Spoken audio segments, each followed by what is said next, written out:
Assalamualaikum and good day to all citizens of Nasa. We are now watching the latest move of our. I'm Nawal.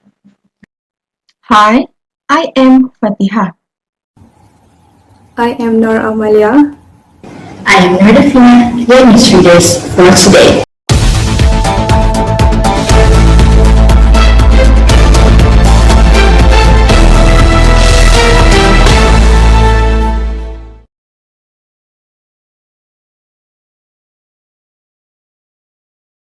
As for local news, a total of 464 people comprising teachers, co-children and school staff in Kelantan have been tested positive for COVID-19.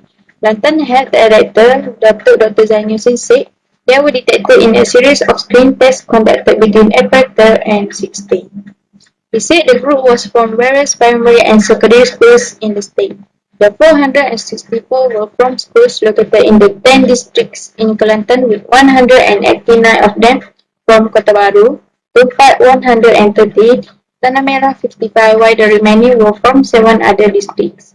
56% of the 464 were from secondary schools and aged 7 and above, he said in a statement. Dr. Zaini said in the department believe the COVID-19 infection spread rapidly at schools due to a few factors. Based on our study, the pandemic can easily spread in schools from the hostels and also because the failure to follow the standard operating procedures SOP properly, he added. On the current situation in the state, Dr. Zaini said the department projected COVID-19 cases to reach between 200 and 300 cases daily this week.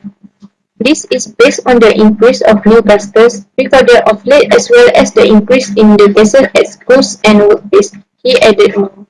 On the second phase of the National COVID-19 Immunization Program (NIP), Dr. Zaini said the state-level program will start on Thursday.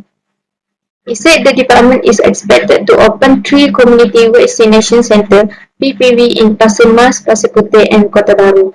7 of the 10 districts in Kelantan were placed under Movement Control Order (MCO) recently following a spike in COVID-19 cases. Following this, all schools under the 7 districts were ordered to close beginning last Sunday until April 34. Now, I will pass to the World News segment.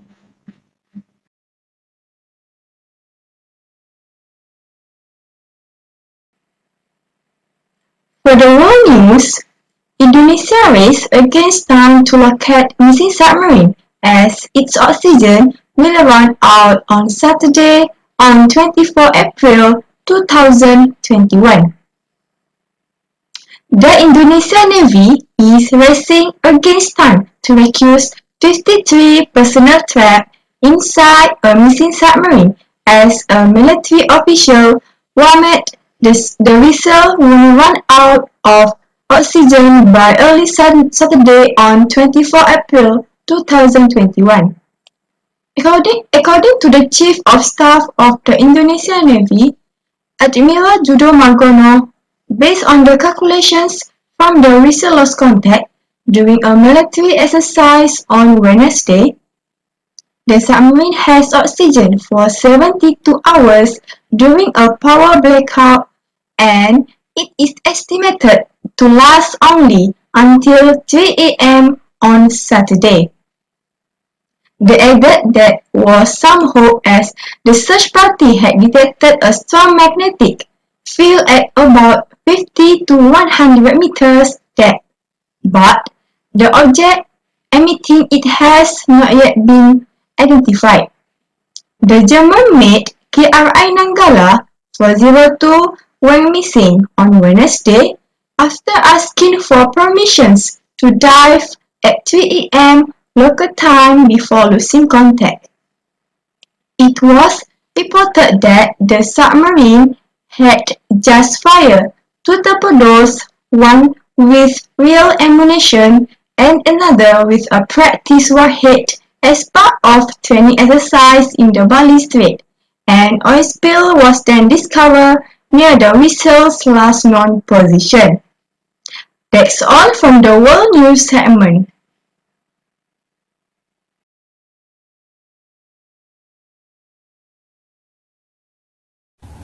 Tan Sri Muhyiddin Yassin on March 13 highlighted that political stability, creating a conducive investment climate, and the implementation of good governance are important prerequisites for attracting more investments into Malaysia.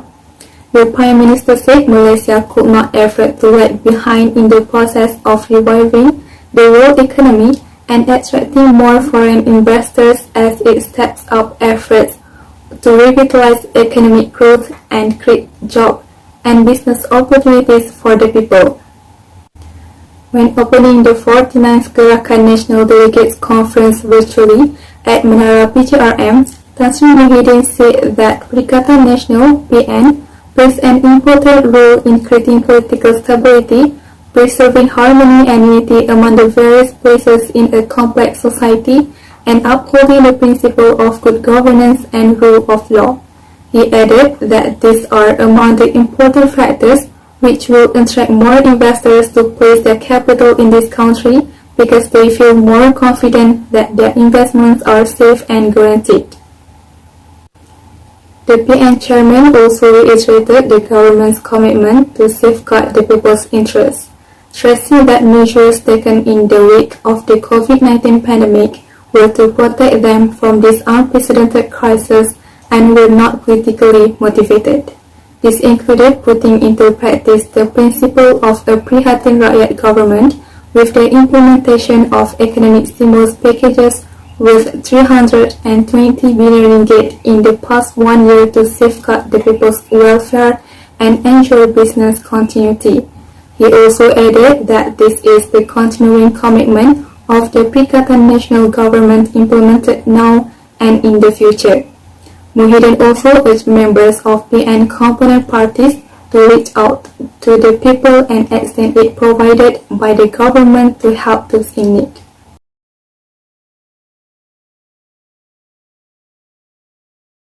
The hit from the wedding events of the famous Malaysian actress come a successful business entrepreneur, Noramalia and her dearest husband, Muhammad Haris, have not fully worn off when a sensational accusation of these two lovebirds being in Langkawi for a honeymoon during this pandemic season of quarantine have been made upon them.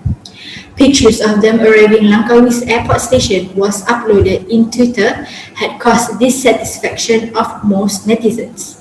Questions of how the new happy newlyweds are able to be in Langkawi have been the talk of literally everyone.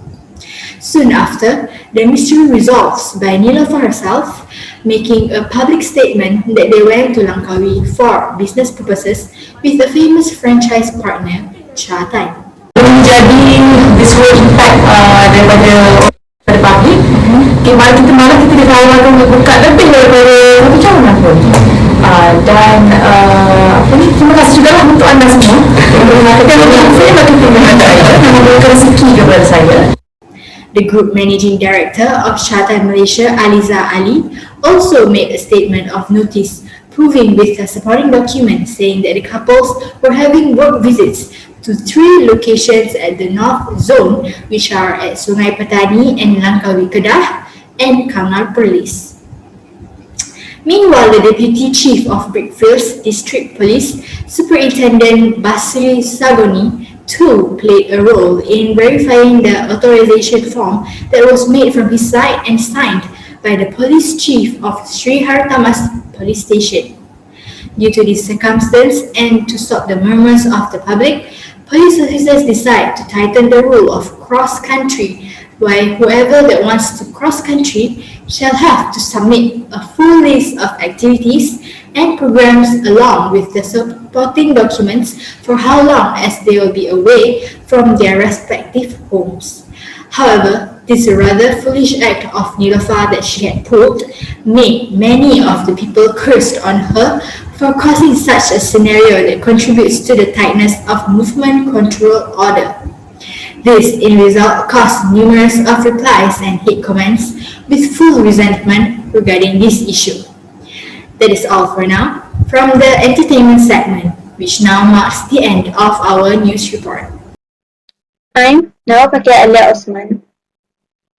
I am Nor Fatihah Ismail. I am Noramalia Adnan.